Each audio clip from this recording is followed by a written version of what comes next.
Hi, I hope you are all well. I had a few questions about training and also my progress after injury and how I progress. One of the things that I think is really important to know is that in the first 4 months of my injury, I could barely sleep. I was in so much pain, it ran down my shoulder all the way to my arm. And I lost the ability to undo bottles, do push-ups, do handstand presses, do deep back bends. The debilitation was huge. And this all happened when I turned my neck one day and something went. And something went due to numerous things in my life.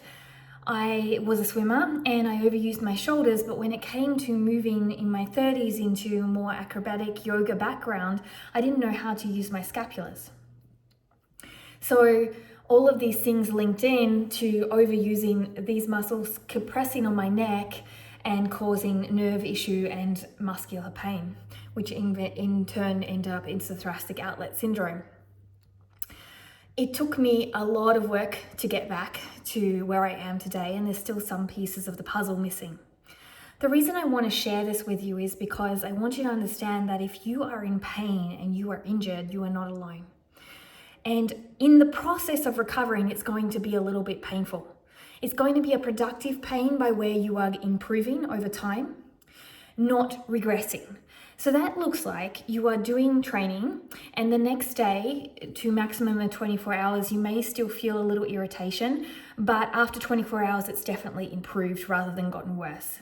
The other thing to note is if you are going to physios and people that are helping you to recover, potentially the next days after the things that you've had done, you may feel sore and pretty out of sync. And I know that when you are having physio, it's really painful actually. So when you're doing those kind of things, it's not comfortable. And I know that I was lucky enough to be at that time in Bangkok where I could afford some physio. Here in Switzerland, not really. So I have to do the rehab program on my own. And some days I just didn't want to go because it was so uncomfortable and so painful. But pain is also part of growth in the productive manner. So when you are deterred, for example, the pain for nerve pain often recedes back up to the middle line of your body. And sometimes as it recedes, like for me, it gets really strong before it keeps on receding. And then you get nervous that it's going wrong, but that's how peripheral nerve pain works, and it comes back to the midline, and it does seem a little bit daunting at the time. This is part of the process of your body healing. So pain is not to say that you need to always have pain, but you need to understand that when things like this occur, it is going to be a process of having pain in it, but in a productive manner, and you need to assess that as you go.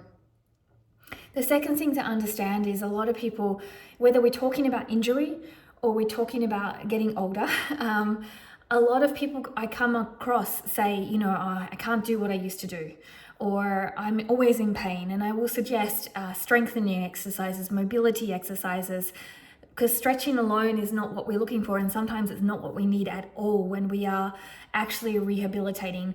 Myofascial release exercises are great for the nervous system to wire down, but actual stretching can aggravate it. And the reason we often have a lot of injuries is because we lack strength somewhere in our body. So we need to figure out where we lack strength, regain that strength and the mobility in the joints that are surrounding. The other thing is when I say joints are surrounding, so for example, if you have issue in the shoulder joint, the neck joint and working on the hip joint and the thoracic area will help immensely to healing it. So often it's not exactly where the pain is that we have the idiosyncrasies as well. So always work on the joints around it.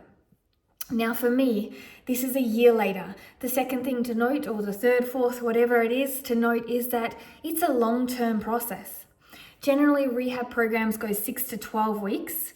And then after that, you're still going to have to do little things to help keep you healthy. A lot of people find that they start doing a rehab program or they start doing exercise, they feel good and they forget it, or they don't do it. But if you don't hold consistency, that pain comes back and you never really recover. You go through this cycle, kind of like binge eating. So it's really important to show up and do the work even when you're feeling good. So as I said, I'm over a year out and I'm still doing physio work of rehabilitation exercises, and they are constantly changing as I get stronger and more healthy, or I regress if something has upset me. And this means that I've been doing my rehab exercises for over a year, and the benefits outweigh the tediousness of it, because I know it's hard to go long haul. We all want the instant moment, but it's not an instant thing. Our body, this was for me nearly 40 years of accrual of movement that led to this. It's a notch by notch, just like we're in this world for a long time. Our eyesight goes because we are using our bodies so much. So we have to be smart about it.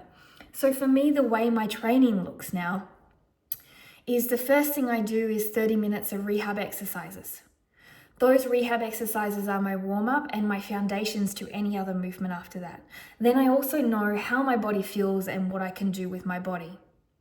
I always make sure I warm up now, and I always make sure that I look for cool down exercises too. All of those things keep my body healthy, and then you have the middle section depending on how I feel. On average, I train about 2 hours a day, 5 to 6 days a week. It's a lot of training because there's a lot of things that as a teacher I need to learn. As a person who loves movement for mental health, I really enjoy doing it. It makes me excited. And at the end of the day, it keeps me healthy in life. The way that you move in life is the way you're going to stay healthy, the way you're going to keep energy. There's some days when you're tired, and those tired days do not mean a bad training session. They just mean that you may not get the goals and things that you want, but quality over quantity. So for anyone suffering with injuries and things like that, please, I urge you to look for rehabilitation exercises that strengthen and create mobility, and do them long term. Understand you're not alone in the pain. I still get some pain and have to do nerve flossing and things like that, but it's not there to stop us or limit us. What stops us and limiting us is our limiting set beliefs, believing that we're getting too old or we can't do it. There's so many amazing examples of 50, 60, 70-year-olds moving now and weightlifting, running, swimming, and they say it keeps them young. It's true. But please understand, movement is not without pain, just like life is not without pain. So you do have to do the work to get the results that you want. I hope this helped, and I wish you a great day. Namaste.